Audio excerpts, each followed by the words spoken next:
Hello, welcome back. It's been a while, but welcome back to the channel where we're looking for new jobs, but the job market is so bad you might as well just curl into a ball and die. But yeah, it's been a minute since I just talked to you guys. I know the last two videos were different from what I normally upload, but I was trying to do something different. I had an idea and I wanted to see if I could execute it. And you might have seen it, you might have not, but I'm gonna go with you probably didn't see them because not many people did. Those videos ended up performing pretty bad, with both of them getting 9 out of 10 and a 10 out of 10 respectively. But that's why I wanted to come on here today and talk primarily to my accomplices on here and not even... Wait. My accomplices? No, not my accomplices. No, nobody helped me kill anyone. No, not accomplices, acquaintances. Oh my god, I'm in college. God, college is such a scam. No, my acquaintances. Jesus Christ, or my mutuals on here. But even if we aren't mutuals, but if you're just watching this and you're a small channel finding your footing, I'm trying to talk to you. Or if you're even thinking of making YouTube videos, I wanted to talk about purpose and why we do what we do, or why our videos are the way they are. I wanted to talk about this for two reasons. One, because I've seen some YouTubers come onto the side, you know, COD commentaries or just other formats, and they just stopped after a couple months because there was no growth. And second, I wanted to do this for me because I feel like I'm losing sight of this, and that's make the content you want, even if you don't get the recognition you necessarily expect. And this honestly goes for whatever you do, whether it be making videos or music or art. I'm sure if you're just starting out on YouTube, your recommended has probably given you videos like, "You are killing your channel by doing this," or "I have a 5 million subscriber channel, but if I were to restart from scratch, I would do this," or "Use this hidden YouTube feature to see instant results." And let me be the one to tell you, okay, those videos are hogwash, alright? They are pish posh, you know. They are preying on your desperation to blow up right away because you want to quit your 9 to 5 to do content creation full time. Now, what they're saying does have a little bit of merit, alright? Just a little bit. There are definitely things you can do to overall stand out and improve your quality. But the way YouTube works and the way the algorithm works, especially if you're small and just starting out, it doesn't really matter what you do. You just need to just keep uploading, and eventually you'll get handpicked by the algorithm gods and get that one lucky video, and hopefully you build momentum from that. But I'll get into more of that later. But making videos is very humbling because it's a process where you put a lot of work into something and at the end it kind of falls into obscurity. At least when you're starting off, it can be like that. And that's why I said this is a very humbling thing to pursue, because you'll want to make videos and you want to make a good first impression for all the new people who could potentially come in. So you'll come up with an idea, you'll write it, you'll record it, spend hours editing, and then boom, maybe like 10 views on your first video. If you guys watch COD commentaries, you've more than likely heard of Dyna. This guy's just been killing it. He's one of my favorites, you know, to be doing COD commentaries. Definitely a big motivator for me, but enough glaze on Dyna. But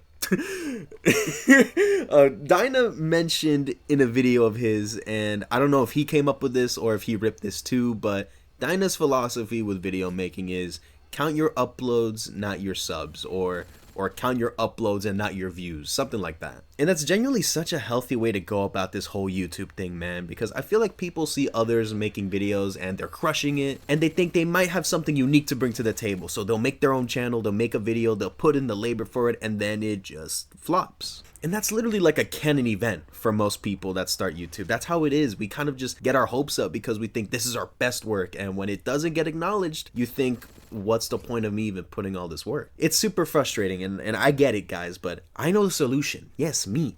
I know how you can do this content creation thing and look at it positively and not resent it. And the answer has been under your nose the whole time, boys. And that is just make the content that you want to make. If you make videos for the sole purpose of getting rich quick or gaming the algorithm, I think you'll be in for a rude awakening when you find out just how much of a slow burn this whole thing actually is. I would just say make the videos you want to make, even if they suck, even if they're ones that may not get views. Because you'll find much more fulfillment in yourself when the final product is how you envisioned it since conception. Because at the end of the day, when you start your channel, when you make that first video, there's no one there. You're uploading that video to yourself basically and hoping that someone comes across it. And more times than not, at least for that first time, not many won't. So you might as well take that extra time. Don't just make what's trending. Don't make content that doesn't satisfy you creatively. Because the passion won't be all there, and it'll feel more like a chore rather than a real passion project. I'll use myself as an example here. If you've been around, you know my dominant content on this channel are the COD commentaries. It's the content I'm most passionate about. It's what fulfills me most. But on the side, I also like making more professional, more edited video essays. I made one on Demon Slayer, one on Squid Game, and on Superman, and the Squid Game video is the one that took off. It's the one that blew me up to 1,000 subs. It helped me out a lot. But I was nervous now because I didn't know what to do. I didn't know if I should make more Squid Game videos. I didn't know if I should just stick to video essays since that's quote unquote what worked. But I didn't want to do that, so I kept making COD commentaries. I stuck to what I wanted. I wanted to make a video about cozy games that I've been playing recently, and that video, that cozy games video, was the most fun I've had making a video to date. It's my favorite video on the channel, and it's sitting at a 9 out of 10 now. My Battlefield video, a nice old school gaming video I made with my buddy Joynote, is sitting at a 10 out of 10. On paper, that looks terrible because a YouTuber should be wanting to grow their channel. They should be seeing what sticks and building on that. But for me,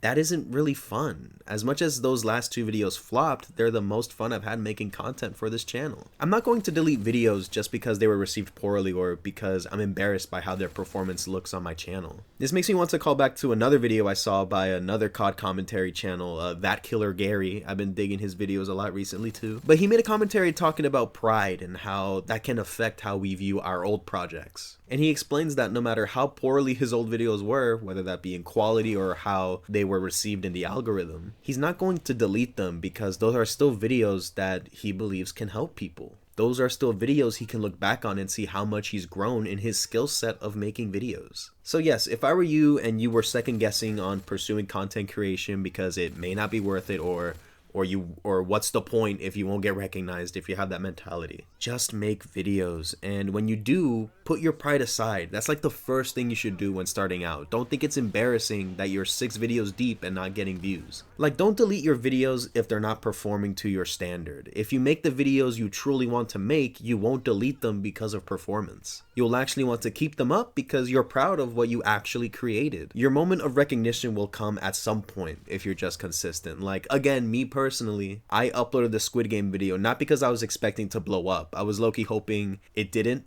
after I finished editing it because it's only the 3rd video essay I've ever made, so I still didn't feel confident in that format. But I made it because I had a lot I wanted to say and I wanted to express myself on a platform I have, and literally overnight, like that, my channel boomed. It skyrocketed. So I hope for whoever's still listening here, hear my words, all right? There's no way to game the algorithm effectively as a small channel, at least. I know I haven't done collabs yet with anyone. I don't watch the new YouTuber gurus giving tips. I don't hyper edit my videos like Mr. Beast to optimize engagement. I'm literally just a 23-year-old college student working a full-time job and doing full-time school, and who also just so happens to make YouTube videos on their free time. And I found success, or I at least reached my personal goal for myself of where I wanted my channel to sit by the end of this year. Obviously, everyone's idea of success are going to be different, and everyone has a different bar that they want to reach. And I hope that you can look at me in this position, or people like Dinah, and understand that literally, if you just keep at it,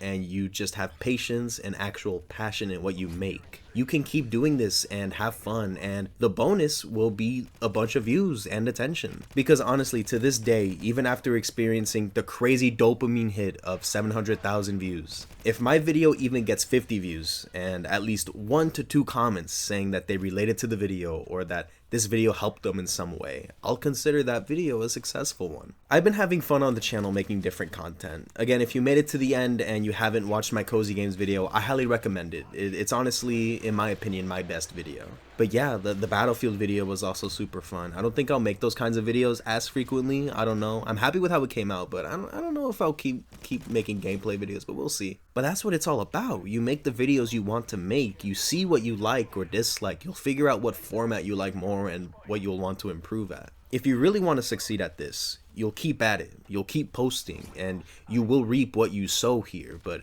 if you give up, then you don't really want it as bad as you think you do. And that's why I think making videos is so fun when you treat it as a hobby and not as a get-rich-quick scheme. Because with that attitude, you're just going to keep disappointing yourself and eventually just resent this as a whole. But speaking of making videos that I want to make, I'm opening up the inbox again. So please send questions to the email. It'll be in the description, or if you guys want, I can make a Google form for you guys to do if you don't want me to see your personal email addresses or something. But yeah, just let me know if that's what you prefer in the comments.